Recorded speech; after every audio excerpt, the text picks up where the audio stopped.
ఈరోజు రాష్ట్ర ప్రభుత్వం ఇచ్చిన జీవో నంబర్ 9 42% బీసీలకి రిజర్వేషన్ విషయంలో తెలంగాణ ప్రభుత్వం ఇచ్చిన జీవో నంబర్ 9 మీద హైకోర్టులో జరిగిన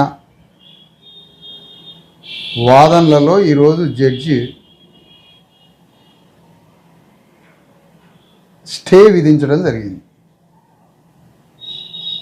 అంటే ఇది మేము మొదటి నుంచి చెప్తున్నాం. ఈశ్వరయ్య గారు, చిరంజీవులు గారు, నేను గత కొంతకాలంగా తెలంగాణ రాష్ట్ర ప్రభుత్వం ముఖ్యమంత్రి రేవంత్ రెడ్డి వైఖరి బీసీలకి ఇచ్చే 42% రిజర్వేషన్ల పెంపు ఏదైతే ఉందో ఇది 100% చిత్తశుద్ధి లేని ఒక అతి భయంకరమైన ఒక పెద్ద డ్రామా. ఎటువంటి చిత్తశుద్ధి లేదు బీసీల పట్ల. ఎందుకంటే ఈ చట్టాలు చెల్లవు.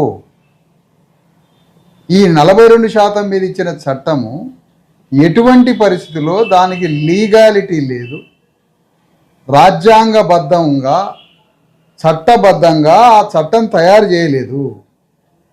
రాష్ట్ర ప్రభుత్వానికి ఉన్న లీగల్ సెక్రటరీలు ఉంటారు, లేదా అడ్వకేట్ జనరల్ ఉంటాడు. కొన్ని వందల మంది న్యాయ కోవిధుల యొక్క సమక్షంలో ప్రభుత్వం నడుస్తూ ఉంటుంది.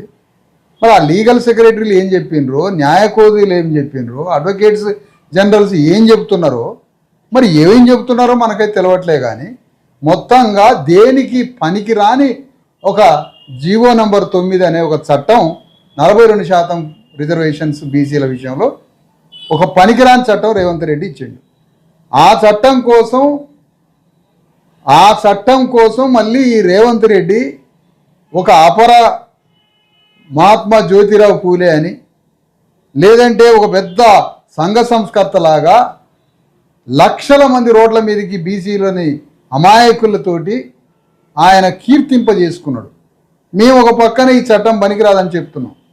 దీనికి విముక్తి, బీసీల రిజర్వేషన్స్ పెంచాలంటే దానికి విముక్తి మార్గము 9th షెడ్యూల్లో పెట్టాలి.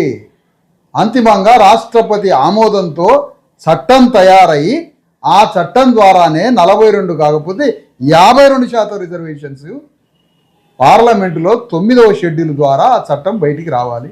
రాష్ట్రపతి ఆమోద ముద్రతో ఆ చట్టం యొక్క ఫలాన్ని బీసీలందరూ తినే అవకాశం ఉంటుంది.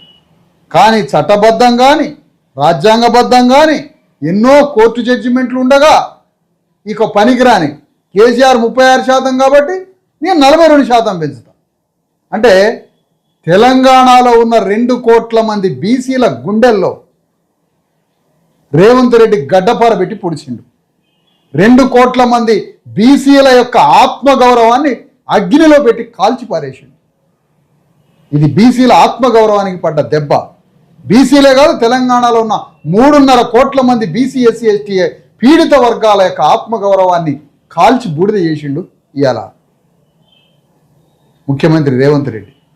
అందుకనే చెప్తున్నాం, ఇలాంటి పనికిరాని చట్టం చేసి కోర్టులో చెల్లని చట్టాలు, రాజ్యాంగబద్ధం లేని చట్టాలు అమాయకులైన బీసీ ప్రజల్ని, పీడిత ప్రజల్ని నయవంచన చేసి తీసుకొచ్చిన చట్టం ఈరోజు కోర్టులో నిలబడినందుకు ముఖ్యమంత్రి రేవంత్ రెడ్డి తక్షణం రాజీనామా చేయాలని డిమాండ్ చేస్తున్నాం.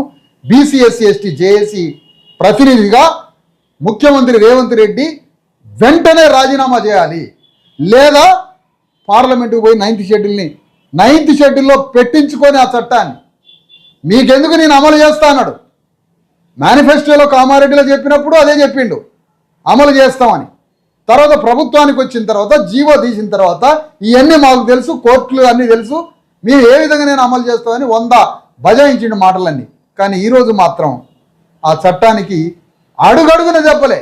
ఒక దగ్గర గవర్నర్ దగ్గర పెండింగు, రాష్ట్రపతి దగ్గర పెండింగు, మొత్తం పెండింగ్లే. ఎక్కడ నిలబడని పనికిరాని చట్టబద్ధత, రాజ్యాంగబద్ధత లేని ఆ బీసీలకు ఇచ్చిన 42% రిజర్వేషన్ నయవంచన చట్టం. అది భారీ మోసం. 2 కోట్ల మంది బీసీల నోట్లో మన్ను కొట్టి ఆత్మగౌరవాన్ని ఆగం చేసినటువంటి ఈ రేవంత్ రెడ్డి ప్రభుత్వం వెంటనే రాజీనామా చేయాలి, లేదంటే 9th షెడ్యూల్లో పెట్టి చట్టాన్ని మరి బీసీలకి వజ్రపు రక్షణ కవచం 9th షెడ్యూల్. అలాంటి చట్టంలో పెట్టి అది పువ్వులలో బీసీలకు జరిగిన ఈ అన్యాయం పట్ల 9th షెడ్యూల్లో నీకు 100 మంది పార్లమెంట్ సభ్యులు ఉన్నారుగా కాంగ్రెస్ వాళ్ళు, అతిపెద్ద నేషనల్ లీడర్ రాహుల్ గాంధీ ఉన్నాడు కదా, ఆ రాహుల్ గాంధీని భారత్ని బంద్ చేపిస్తారా లేకపోతే దేశంలో పెద్ద కొట్లాట చేస్తారా, ఏం చేస్తారో చేయండి. ఈ చట్టం వస్తే ఇది దేశవ్యాప్తంగా అమలైంది, తెలంగాణకే కావచ్చు, కానీ ఈ చట్టం దేశంలో ఉన్న అన్ని రాష్ట్రాలకి ఆదర్శంగా నిలబడుతుంది. మీరు ఢిల్లీలో పోయి ఫోజులు కొట్టి మాట్లాడింది అదే కదా, ఓ పెద్ద సంస్కరణలు తీసుకొస్తున్నాం, తెలంగాణలో బీసీలల్లో విప్లవాన్ని తీసుకొస్తున్నాం, విప్లవకారుడని పోడిండ్రు కదా. మరి 9th షెడ్యూల్లో పెట్టించి యుద్ధం చేసి భారత ప్రభుత్వం మీద పోరాడి 100 మంది పార్లమెంటు సభ్యులు, మీరు రోడ్ల మీద పోరాడతాం, మీరు పార్లమెంట్లో 100 మంది పార్లమెంటు సభ్యులు ఉన్నారు కదా, పోరాడి 42% కాకపోతే 52% చట్టాన్ని 9th షెడ్యూల్లో పెట్టించి బీసీలకి ప్రకటించమని రేవంత్ రెడ్డిని డిమాండ్ చేస్తున్నాం. ఈ పని చేయకపోతే వెంటనే రాజీనామా చేయమని BC SC ST JAC demand చేస్తుంది. ఈ సందర్భంగా